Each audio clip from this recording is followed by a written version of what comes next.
Magtulungan tayo dito. Kasi pareho tayong content creator, magtulungan tayo. Wala naman siyang problema totally kung magtulungan tayo, no? Kasi normal naman nga sa ating mga Pilipino yun. Kasi matulungin naman talaga tayong mga Pilipino kahit nga minsan inaabuso na tayo, di ba?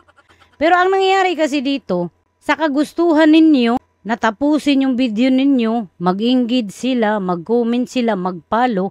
Ang nangyari, para ninyo silang tinatakot ba?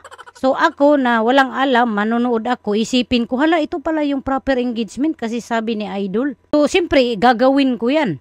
Tapos, wala naman din mangyari sa account ko kasi nga, yung content na ginagawa ko, wala din namang sense. Short man or long yung video natin, it depends pa rin yan sa viewer kung tatapusin nga nila. Kung walang laman yung video mo, kahit pa 5 seconds yan, hindi talaga yung papanoorin. Di ba nga yung mga influencer, halos 50 minutes, halos 1 hour yung video. Marami namang nanonood. Tinatapos naman, di ba? Kasi nga, may laman yung content. So, yung panonood talaga ng video, pang-iigid sa video, pagpapalo sa video, tapusin mo or hindi, yung manonood talaga yung magdi-decide dyan. Hindi natin pwedeng utusan, kahit utusan pa natin yan, hindi naman yan uto-uto. Walang kwenta yung video mo, tapos takutin mo ako, sinong inuko mo.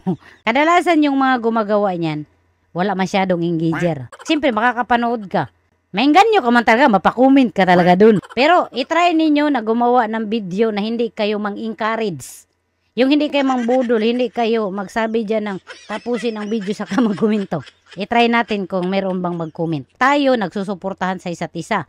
Nanonood tayo, nagpapalo tayo. Kung gusto natin tapusin natin. Wala siyang problema kung ganun yung purpose natin. Gusto nating tumulong, kaya tinapos natin, nag-engage tayo, nagpalo tayo. Wala siyang problema actually. Lahat tayo ginagawa yan.